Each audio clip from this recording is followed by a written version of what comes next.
This is a response to those who created a video and spread a false idea about the Prophet Muhammad sallallahu alaihi wasallam. When talking about the Prophet Muhammad sallallahu alaihi wasallam, keep in mind that he is talking about the greatest individual in history. And this is not a baseless claim. Yes, this is not a baseless claim.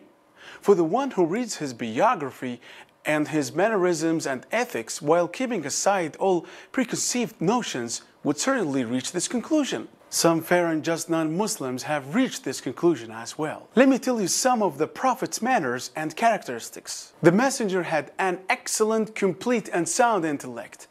No man has ever had an intellect as complete and perfect as his. This becomes clear to an individual when the researcher reads the Prophet's biography and understand the state of affairs, his meaningful and inclusive utterances, his traditions, and his good manners, ethics, and moral character, his knowledge of Torah and Gospel and other divine scriptures, and his knowledge of the statements of the wise, and knowledge by gone nations, and ability to strike examples and implement policies and correct emotional manners. He was an example and paradigm to which his people could relate to in all branches of knowledge, acts of worship, medicine, laws of inheritance, lineage, and other matters as well. He knew and learned all of this without reading or examining the scriptures, those before us, nor he sit with their scholars. The Prophet Muhammad sallallahu alaihi wasallam was wise to the fullest extent of his mental capacity. Allah, the Exalted,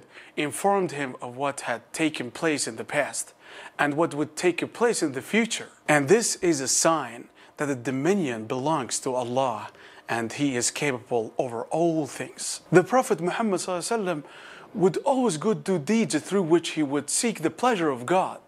He was abused and harmed when he invited people to Islam. Yet he was patient and endured all of this and hoped for the reward of God. The Prophet Muhammad was honest and sincere in all his matters. The Prophet Muhammad was a living example for all humans to follow. Aisha, his wife, was asked about the manners of the Prophet. She said his manners were the Quran. In this statement, Aisha meant that the Prophet Muhammad abided by its laws and commands and abstained from its prohibitions. The Prophet Muhammad had a great forbearance. One of his companions came to the Prophet Muhammad complaining about a tribe who refused to accept Islam and asking him to curse them. But the Prophet Muhammad raised his hands in prayer and instead said, "O Allah, guide this tribe and bring them to Islam." The Prophet Muhammad was the kindest of people. The Prophet Muhammad was fearing God and mindful to not trespass the limits of God. The Prophet said, "Sometimes I return to my family. I would find a date of fruit on the bed. I would pick it up to eat it, but I would fear that it was from the charity, and thus threw it back on the ground." He helped and assisted his family members with their chores, but when the call of the prayer was heard, he would stop everything and leave to attend the prayers. One of the companions of the Prophet Muhammad said, "I have never seen a man who smiled as much as the Messenger of God. He was so honest and humble. He visited the sick, whether Muslim or non-Muslims. The Prophet Muhammad at his house was like any man. He washed his clothes, milked his sheep, and served himself." The wives of the Prophet Muhammad, why did he marry 11 women? After the death of his first wife Khadija, the Prophet Muhammad married 11 women. All were divorces, except Aisha. 6 of his wives were from the tribe of Quraysh, and 5 were from different Arabian tribes. The Prophet Muhammad married 11 women for a number of reasons. Number 1, legislative purpose. The Prophet Muhammad married Zainab bint Jahsh. Arabs in the era of ignorance would prohibit a man from marrying the wife of his adopted son. They believed that the adopted son is like a man's actual son in all aspects. The Prophet Muhammad married Zainab although she was previously the wife of his adopted son, so that the Prophet Muhammad ﷺ married Zainab to abolish this belief. Number 2, political reasons and for the spread of Islam. Number 3, social reasons. The Prophet Muhammad ﷺ married some of his companions' wives who had died in battle or while on a mission to preach Islam. He married them even though they were older than him. He did so to honor them and their husbands.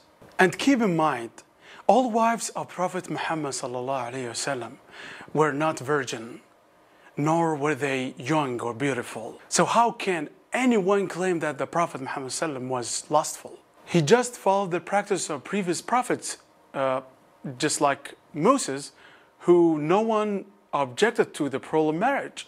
And finally, what did they say about Muhammad? Muhammad himself, after all that can be said about him, was not a sensual man.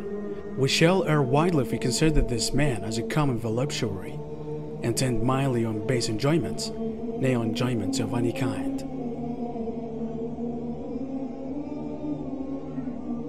The German poet, Wolfgang Goethe, I looked into history for a human paradigm and found it to be in Muhammad.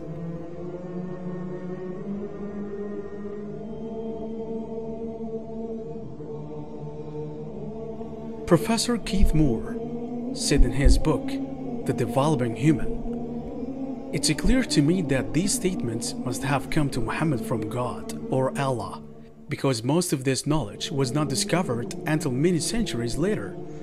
This proves to me that Muhammad must have been a messenger of God or Allah."